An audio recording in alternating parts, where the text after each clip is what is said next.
Hi అండి. Welcome to my channel Bhagyalakshmi పచ్చ. ఎలా ఉన్నారు? బాగున్నారా? నేను కూడా చాలా బాగున్నానండి. ఇప్పుడు టైం 10 అయిందండి. 10 టీ పెట్టుకొని తాగుతున్నాను. అందరూ ఉదయం నిద్ర లేచిన తర్వాత టీ తాగుతారు. లేదనుకోండి టిఫిన్ చేసిన తర్వాత టీ తాగుతారు. నేనైతే 10 గంటలకు తాగుతున్నానండి. నిన్న గేదె పాలేక మా తోడికోడలు పాలు పోయలేదు. అందుకని టీ పెట్టుకోవడానికి కొంచెం లేట్ అయిందండి. షాప్కి వెళ్ళి పాల ప్యాకెట్ తెప్పించుకొని టీ పెట్టుకుంటున్నాను. గేదె పాలు ఉన్నంత టేస్టు ప్యాకెట్ పాలకు రాదండి. ఇంక లేనప్పుడు తప్పదు కదా. టీ అలవాటైనప్పుడు టీ తాగకపోతే ఆ రోజంతా మనకి ఏదో రకంగా అనిపించిద్దండి. తలనొప్పి కూడా వచ్చిద్ది. బాగా టీ అలవాటైన వాళ్ళు టీ తాగకపోతే తలనొప్పి కూడా వచ్చిద్దండి. అందుకని పాల ప్యాకెట్ తెప్పించుకొని ఇప్పుడు టీ పెట్టుకుంటున్నాను. గేదె పాలైతే పాలల్లో కొంచెం నీళ్లు పోసి టీ పొడి వేసి పంచదార వేసి మొత్తం డైరెక్ట్గా ఒకేసారి పొయ్యి మీద పెట్టేస్తానండి. అలా పెట్టుకున్నా కూడా టీ చాలా బాగుంటాయి. ప్యాకెట్ పాలు కదండి, అలా అన్నీ కలిపి ఒకేసారి పెట్టామనుకో టేస్ట్ అంత బాగుండదు. అందుకనే ముందు డికాషన్ పెట్టుకొని డికాషన్ కాగిన తర్వాత పాలు పోసుకుంటున్నానండి. ప్యాకెట్ కట్ చేసినప్పుడు చూడండి ఆ మొక్క ఎగిరిపోయి టీలో పడ్డది. ఇలా డికాషన్ పెట్టుకొని టీ పెట్టుకుంటేనే టేస్ట్ చాలా బాగుండిద్దండి. కాకపోతే రోజు నేను ఒక్కదాన్నే కొంచెం పాలే ఉంటాయి డికాషన్లు ఇవన్నీ ఎక్కడ పెడదాంలే అని డైరెక్ట్గా పాలు అన్నీ ఒకేసారి కలిపేసి పెట్టేసుకుంటాను. ఇందులో ఒక చిన్న అల్లం ముక్క దంచేసుకున్న, యాలకులు వేసుకున్న టేస్ట్ మాత్రం చాలా బాగుండిద్దండి. నేను అల్లం ముక్క వేసుకొని టీ తాగుతాను ఎప్పుడన్నా తాగాలనిపించినప్పుడు. యాలకులు వేస్తే నాకు టేస్ట్ అంత నచ్చదు. అల్లం వేస్తేనే బాగుండిద్దండి. ఇగోండి మన టీ రెడీ అయినాయి. బాగా తెరలనిచ్చానండి 1, 2 సార్లు. గ్యాస్ సిమ్లోనే పెట్టాను కదా అని వేరే పని చూసుకుంటున్నాను. టీ పొంగిపోయినాయి. ఎప్పుడైనా టీ సిమ్లో పెట్టుకొని కాగబెట్టుకోవాలంటే చిన్న పొయ్యి మీద పెట్టుకోవాలండి. పెద్ద పొయ్యి మీద మాత్రం అసలు పెట్టుకోకూడదు. పెద్ద పొయ్యి మీద ఎంత సిమ్లో పెట్టినా సరే పొంగొస్తాయి. పాలు కానీ టీ అయినా ఏ అయినా సరే. అందుకని చిన్న పొయ్యి మీద కాగబెట్టుకోవాలి. నాకు వీడియో తీసుకోవడానికి కొంచెం దగ్గరలో ఉండిద్దని పెద్ద పొయ్యి మీద కాగబెట్టాను కానీ లేదనుకోండి నేను చిన్న పొయ్యి మీదే టీ కానీ పాలు కానీ కాగబెట్టుకుంటాను. ఇంకా టీ తాగుతా చూడండి టీవీ చూస్తున్నాను. నచ్చిన ఫుడ్ ఏదైనా ప్రశాంతంగా కూర్చొని ఎంజాయ్ చేస్తూ తినటం కానీ తాగటం కానీ చేయాలండి. హడావుడిగా ఉరుకులు పరుగులుగా తినటాలు తాగటాలు నా వల్ల అయితే అస్సలు కాదండి. అందుకే నేను పిల్లలు స్కూల్కి వెళ్ళిన తర్వాత ఇంట్లో పని అనేది తక్కువగా ఉన్నప్పుడు ఇలా ప్రశాంతంగా కూర్చొని టీ తాగుతాను. ఉదయం పూట అసలు హడావుడిగా నేను అస్సలు తాగను. ఇలా టీ తాగుతా ఒక 5 నిమిషాలు ప్రశాంతంగా కూర్చున్నాం అనుకోండి, ఉదయం పూట చేసిన పని అంతా మర్చిపోతామండి. అంత కష్టమంతా మర్చిపోయి మళ్ళీ రిలాక్స్ అవుతాము. మళ్ళీ పని చేయాలి కదా. అంట్లు కడగాలి, బట్టలు ఉతకాలి, ఇల్లు ఊడవాలి, తుడవాలి, ఇంకా చాలా పని ఉండిద్ది కదండి. ఈరోజు పాలు లేకపోవటం వల్ల ఇంట్లో పని అంతా అయిన తర్వాత టీ పెట్టుకొని తాగాను కానీ లేదనుకోండి పిల్లలు స్కూల్కి వెళ్ళిన తర్వాత టీ పెట్టుకొని తాగుతాను. టీ తాగేసి ఇంకా కూరగాయలు సర్దేస్తున్నానండి. కూరగాయలు మాత్రం చాలా రేటు ఎక్కువగా ఉన్నాయి. మన మధ్యతరగతి వాళ్ళు కొనుక్కునే పరిస్థితులు లేవండి. అంత రేటు మండిపోతున్నాయి. టమాటాలైతే కేజీ 100 రూపాయలు అంటండి. 100 రూపాయలు అయితే అసలు నేను తెప్పించేదాన్ని కాదు. నాకు తెలియక ఒక పావు కేజీ టమాటాలు తీసుకురమ్మన్న 60 రూపాయలు 70 రూపాయలు అనుకున్నాను. తీసుకొచ్చిన తర్వాత తెలిసిందండి కేజీ 100 రూపాయలని. అమ్మో అనవసరంగా తెప్పించాను అనుకున్నాను. దొండకాయలు అయితేనేమో కేజీ 50 రూపాయలంట, బెండకాయలు 50 రూపాయలంట, పచ్చిమిర్చి పావు కేజీ 40 రూపాయలంటండి. అన్నీ రేట్లు మండిపోతున్నాయి. ఇంకా టమాటాలు ఇంత రేటు పెట్టి తెచ్చుకున్నాం కదండి. రోజుకొకటి చొప్పున 2, 3 రోజులకు ఒకటి వాడుకున్నా కానీ టమాటాలు కుళ్ళిపోతాయి. మరిన్ని రోజులు ఉన్నా సరే కుళ్ళిపోతాయండి. అందుకని ఇవి నెల రోజులైనా ఫ్రెష్గా ఉండే విధంగా నీట్గా ఇదిగోండి ఇలా పెట్టేసుకుంటున్నాను. కవర్లో ఒక పేపర్ వేసి పేపర్ మీద టమాటాలు పెట్టొచ్చండి. అవి ఒక 10 రోజుల కంటే ఫ్రెష్గా ఉండవు. అలా కాకుండా కవర్లో పేపర్ వేసి ఇదిగోండి ఒక పేపర్ని ఇలా చిన్న చిన్న ముక్కలుగా తీసుకొని టమాటా పెట్టి ఇలా బాల్స్ లాగా చుట్టేసి కవర్లో పెట్టుకున్నాం అనుకోండి నెలైనా 2 నెలలైనా సరే టమాటాలు ఫ్రెష్గా ఉంటాయి. అస్సలు పాడవవు. నార్మల్గా పెట్టేసామనుకోండి 2, 3 రోజులకే టమాటాలు కుళ్ళిపోతాయి. రేట్ ఎక్కువగా ఉన్నప్పుడైతే త్వరగా కుళ్ళిపోతాయండి. టమాటాలు మాత్రం చాలా రేట్ ఎక్కువగా ఉన్నాయి. నేను చెప్పిన విధంగా స్టోర్ చేసుకోండి. నెల రోజులు 2 నెలలైన టమాటాలు ఫ్రెష్గా ఉంటాయి. ఇప్పుడు దొండకాయలు ఇదిగోండి దొండకాయలేమో కవర్లో పేపర్ పెట్టేసి పేపర్ మీద వేస్తున్నాను. దొండకాయలు ఎక్కువ రోజులు వాడం కదండి. ఒకరోజు కొంచెం పులుసు కూర చేసుకొని ఒకరోజు కొంచెం పచ్చడి చేసుకుంటాము. టమాటాలు అనుకోండి ఇప్పుడు దొండకాయలు ఉంటాయి కదా, దొండకాయలు టమాటాలు కలిపి కూర చేసుకోవచ్చు, బెండకాయలు టమాటా కలిపి కూర చేసుకోవచ్చు. ఇంకా దేంట్లోనైనా అండి ఒక టమాటా వేసుకొని పులుసు కూరలాగా చేసుకోవచ్చు. వాటిని ఒక 10 రోజులు 20 రోజులు వాడుకోవచ్చు. రోజు మార్చి రోజు 2 రోజులకు ఒకసారి కూర చేసుకునేటప్పుడు 10 రోజులు 20 రోజులు మనం వాడుకోవచ్చండి. ఇంక ఇవైతే మనం అన్ని రోజులు వాడం కదా, అందుకని కవర్లో నార్మల్గా పేపర్ వేసి పెట్టేశాను.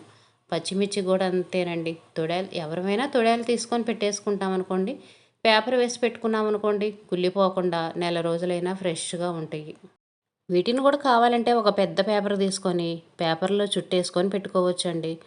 ఎందుకులే అనుకుంటే నార్మల్గా నేను చెప్పినట్టు ఈ విధంగా కవర్లో పేపర్ వేసుకొని పెట్టుకోండి, ఎన్ని రోజులైనా సరే ఫ్రెష్గా ఉంటాయి. కూరగాయలు ఇలా స్టోర్ చేసేటప్పుడు పచ్చిమిర్చి కానీ ఏమన్నా కూరగాయలు కుళ్ళిపోయినవి ఉంటే అవి తీసేయండి. వాటి వల్ల ఇంకా ఈ కూరగాయలన్నీ పాడైపోతాయి. అందుకని ఒకటి కుళ్ళిపోయినా సరే తీసి పడేసేయండి. ఒకదానికోసం అని ఉంచామనుకోండి 10 పాడైపోతాయి. ఇదిగోండి కవర్ని ఇలా కట్టేసి పెట్టుకోండి, ఓపెన్గా ఉంచకూడదు. ఇలా కట్టేసి పెట్టుకొని మనకు అవసరమైనప్పుడు తీసుకొని వాడుకోవచ్చు. తక్కువ కూరగాయలే తెప్పించానండి. తక్కువ కూరగాయలైనా రేట్లు చాలా ఎక్కువగా ఉన్నాయి కదండి, అందుకనే జాగ్రత్తగా దాచుకుంటున్నాను. రేట్లు తక్కువగా ఉంటే ఇలా పెడతామండి. నార్మల్గా ఇదిగోండి కూరగాయల బాక్స్లో సర్దేసుకుంటాము. కవర్లో వేసి పెట్టాం కదా, ఒక్క పచ్చిమిర్చి ఒక్కటే ఇలా కవర్లో వేసి పెడతాను. కదం కూరగాయలన్నీ నార్మల్గా పెట్టేసుకుంటాను. కూరగాయల బాక్సులు కూడా పేపర్ వేశానండి. పేపర్ వేసి ఇంక ఇదిగోండి కవర్లన్నీ పెట్టుకుంటున్నాను. నెల రోజులైనా సరే కూరగాయలు ఫ్రెష్గా ఉంటాయి. ఇప్పుడు రేట్లు ఎక్కువగా ఉన్నాయి కాబట్టి ఫ్రైలు చేయకుండా పులుసు కూరలు చేసుకోండి. దొండకాయ టమాటా వండుకోవచ్చు, దొండకాయ పాలు పోసుకొని వండుకోవచ్చు. హాఫ్ కేజీ బెండకాయలు తెప్పించానండి. అందులో 4 బెండకాయలు తీసి పక్కన పెట్టాను. వాటిని పచ్చడిలా చేసుకోవచ్చు, లేదనుకోండి పులుసు పెట్టుకోవచ్చులే అని 4 బెండకాయలు తీసి పక్కన పెట్టా. అవి ఒకరోజు కూరకు వస్తాయి కదా. కూరగాయలన్నీ జాగ్రత్తగా భద్రంగా దాచిపెట్టానండి. డబ్బులు ఎలా దాచిపెట్టుకుంటాము అంతకంటే భద్రంగా దాచిపెట్టాను. ఇంక ఇదిగోండి డాబా మెట్లు ఊడవక చాలా రోజులు అవుతుందండి. ఈ మధ్య వర్షాలు పడుతున్నాయి కదా, అందుకని డాబా మెట్లు ఊడవటం కానీ తుడవటం కానీ చేయక ఎన్ని రోజులు అవుతుందో. అసలు డాబా పరిస్థితి ఎలా ఉంది కూడా చూడలేదండి. బట్టలు అవన్నీ కింద ఏరేస్తున్నాం, అసలు డాబానే ఎక్కట్లేదు. డాబా మీద ఎంత దుమ్ముందో కూడా చూడలేదు. వర్షాలు పడతా ఉన్నాయి కదా, దుమ్మంతా కొట్టుకుపోయిద్దిలే అన్నట్టుగా అసలు డాబా ఎక్కలేదు చూడలేదు. ఇప్పుడు వర్షాలు అంతగా లేవు కదండి, మెట్లన్నీ దుమ్ము దుమ్ముగా ఉన్నాయి. వర్షం పడ్డా కానీ ఏదో 4 చినుకులు పడుతున్నాయి. ఆ 4 చినుకుల వల్ల మెట్లనేవి ఇంకా మట్టి మట్టిగా ఉంటున్నాయి. అందుకని ఇంక ఈరోజు ఇదిగోండి డాబా మెట్లన్నీ నీటుగా ఊడుస్తున్నాను. మనం ఊడవకుండా ఇలాగే వదిలేసామనుకోండి త్వరగా పాచి పడతాయి. అందుకని అప్పుడప్పుడు ఊడ్చుకుంటా నీటుగా తుడుచుకుంటా కడుగుతూ ఉండాలండి. అప్పుడు మెట్లు అనేవి పాచి పట్టకుండా కొత్త వాటిలాగా ఉంటాయి. అసలు వీలైనంత వరకు రోజు మనం ఇల్లు ఊడ్చుకుంటాం కదండి. ఇల్లు ఊడ్చుకునేటప్పుడు డాబా మెట్లు కూడా ప్రతిరోజు ఊడ్చుకుంటే పాచి పట్టకుండా ఉంటాయండి. ఇంకా మెట్లన్నీ నీట్గా ఊడ్చేసి ఇదిగోండి తుడుచుకుంటా వస్తున్నాను. వాటర్ పోసి కడిగాను అనుకోండి ఈ నీళ్ళన్నీ బయట వాకిట్లోకి వస్తాయి. వాకిట్లో ముగ్గంతా పోయిద్దండి. అందుకని ఇంకెందుకులే అని ఇలా కర్ర తీసుకొని తుడుచుకుంటా వస్తాను. ఉదయం పూట 9 గంటలకల్లా బాగా ఎండ వస్తుందండి. అస్సలు పని చేయాలనిపించట్లేదు. బయటకొచ్చి ఇలా బయట పనులు చేయాలంటే అస్సలు చేయాలనిపించట్లేదు. ఇంకా సాయంత్రం పూట అలా చేసుకోవాల్సి వస్తుంది. ఉదయం పూట అయితే అస్సలుగా పని చేయాలనిపించట్లేదండి. ఎంత ఎండ వస్తుందో.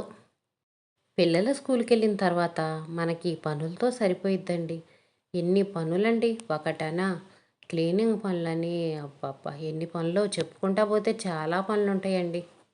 మెట్లు తుడిచిన తర్వాత చూడండి చాలా నీట్గా ఉన్నాయి. తుడిస్తే మాత్రం చూడటానికి చాలా బాగుంటాయండి. తుడవకముందేమో దుమ్ము దుమ్ముగా మట్టి మట్టిగా ఉంటాయి. తుడిచిన తర్వాత ఏమో చాలా నీట్గా ఉంటాయి. మళ్ళీ రేపటికి మామూలు దుమ్ము దుమ్ముగా ఉంటాయి. మనం ఒక్కసారి క్లీన్ చేసిన తర్వాత 10 రోజుల దాకా దుమ్ము అనేది రాకుండా ఉంటే బాగుండు అనిపించిద్దండి. కానీ అలా జరిగిద్దా? జరగదు కదా, దుమ్ము అనేది వస్తానే ఉంటుంది. ఇంక ఇదిగోండి బయట వరండాలో వాటర్ చల్లేస్తున్నాను. ఎండలు ఎక్కువగా ఉంటున్నాయి కదండి, అందుకని సాయంత్రం అయ్యేటప్పటికి ఇల్లంతా వాటర్తో నింపేస్తున్నాను. మెట్లు కానీ ఇలా బయట వరండా కానీ బయట మెట్లు అరుగులు అన్నీ వాటర్ చల్లేస్తున్నానండి. వాటర్ చల్లటం వల్ల బాగా కూల్గా ఉంటుంది, చల్లటి గాలి వస్తుంది. వాటర్ చల్లలేదనుకోండి బాగా వెచ్చటి గాలి వస్తుంది. బయట కూడా కాసేపు కూర్చోలేకపోతున్నాము. ఇలా వరండాలో కాసేపు బయట మంచం వేసుకొని కూర్చుంటాము. లేదనుకోండి బయట అరుగులు మెట్లు అవి ఉండే కదా, వాటి మీద కాసేపు సరదాగా కబుర్లు చెప్పుకుంటా కూర్చుంటాము. ఇంకా సాయంత్రం పూట వంట పని అయిన తర్వాత ఏం చేస్తామంటే ఖాళీగానే ఉంటాం కదా, ఇంకా సరదాగా అరుగుల మీద కూర్చొని ముచ్చట్లు చెప్పుకుంటూ ఉంటాము. ఒక్కోసారి అయితే రాత్రి 9 అయ్యిద్ది, 10 అయ్యిద్ది, ఒక్కోసారి అయితే 11 కూడా అయ్యిద్దండి. అప్పుడు దాకా అలాగే కూర్చుంటాము. పిల్లలకి స్కూల్ లేనప్పుడైతే రాత్రి 11 గంటలు, 12 గంటల దాకా ఇలా కబుర్లు చెప్పుకుంటా కూర్చుంటాము. ఇప్పుడేం పిల్లలకి స్కూల్ ఉంది కదండి, మనం కూర్చున్నాం అనుకోండి మనతో పాటు పిల్లలు వచ్చి కూర్చుంటున్నారు. అందుకని ఇప్పుడైతే అంత టైం దాకా కూర్చోవట్లేదు. ఇంకా మనం కూడా ఉదయం నిద్ర లేచి పిల్లలకి లంచ్ బాక్స్ అవన్నీ రెడీ చేసి పెట్టాలి కదా. నైట్ బాగా చల్లటి గాలి వస్తా ఎంతసేపైనా అలాగే కూర్చోవాలనిపించిద్ది. ఇంక ఇదిగోండి ఇల్లు తుడిచాను, బయట వరండా కూడా తుడుచుకుంటా వస్తున్నాను. ఇప్పుడు ఎక్కువ శాతం సాయంత్రం పూటే బండ్ల తుడుస్తున్నానండి. ఉదయం పూట చాలా తక్కువైపోయింది. ఇంట్లో పని, వంట పని అయిపోయి పిల్లలు స్కూల్కి వెళ్ళి నేను టిఫిన్ తినేటప్పటికి టైం 9 దాటుతుందండి. ఇంకప్పుడు ఇల్లు ఊడ్చుకొని తుడుచుకోవాలంటే బాగా ఎండ వచ్చేస్తుంది. మాకంతా ఓపెన్ ప్లేస్ ఎక్కువగా ఉండిద్ది కదా, ఎండ ఎక్కువగా వచ్చిద్దండి. అందుకనే సాయంత్రం పూటే ఈ క్లీనింగ్ పనులు చేస్తున్నాను. సాయంత్రం పూటైనా సరే బండలు ఒక పక్కన తుడుస్తుంటే ఒక పక్కన ఆరిపోతూ ఉన్నాయండి. ఫ్యాన్ కూడా వేయలేదు. ఫ్యాన్ వేయకపోయినా సరే తుడిచినట్టు ఆరిపోతున్నాయండి. అంత ఎండ కాస్తుంది, అంత ఎండ ఆవిరి ఎక్కువగా వస్తుంది. ఒక్కరోజు ఇల్లు తుడవలేదనుకోండి, ఇల్లు లాగుండదండి. అంతా దుమ్ము దుమ్ముగా ఉండిద్ది. అదిగాక రోడ్డు పక్కన ఇల్లులు కదండి, ఇప్పుడు ట్రాక్టర్లు అవి ఎక్కువగా తిరుగుతున్నాయి. మట్టి ట్రాక్టర్లు మాత్రం బాగా తిరుగుతున్నాయండి. అసలు ఎంత దుమ్ము వచ్చేస్తుందో. ఒక్కరోజు తుడవకపోతే ఇంకా ఇల్లులాగుండదు. బయట రోడ్డు ఎలా ఉండిద్దో అలాగుండిద్ది ఇల్లు. అందుకని ప్రతిరోజు తుడవాల్సి వస్తుంది. ట్రాక్టర్లు తిరగకపోయినా సరే నేను ప్రతిరోజు డైలీ ఇల్లు తుడుచుకుంటానండి. బండ్లనేవి నాకు నీటుగా ఉండాలి. మురికి అడుగులుగా ఉంటే నాకు అస్సలుగా నచ్చదండి. అందుకని ప్రతిరోజు లేట్ అయినా సరే ఇల్లు తుడుచుకోవాల్సిందే. మనం ఇల్లు అనేది ఎంత నీటుగా ఊడ్చినా సరే తుడుచుకుంటేనే బండ్లు నీటుగా కనిపిస్తాయండి. అందుకని ప్రతిరోజు తడిగుడ్డ వేసి బండ్లు తుడుచుకోవాల్సిందే. ఇల్లు మొత్తం కూడా తుడవటం అయిపోయిందండి. పిల్లలు స్కూల్ నుంచి వచ్చేటప్పటికి ఇల్లు మొత్తం ఊడ్చేసి తుడిచేసుకున్నాను. సాయంత్రం పూటే చేస్తున్నాను అన్నాను కదండి ఈ పనులు. క్లీనింగ్ పనులు బట్టికి మాత్రం సాయంత్రమే చేస్తున్నానండి. ఇంక ఇదిగోండి బండ్ల తుడిచే కర్ర నేను బట్టలు ఉతికి నీళ్ళు ఉంటాయి కదండి, ఆ నీళ్ళల్లో జాడిచ్చేస్తాను. ఆ నీళ్ళల్లో జాడిచ్చామనుకోండి కర్ర అనేది బాగా నీటుగా ఉండిద్ది, మురికి అనేది పోయిద్ది.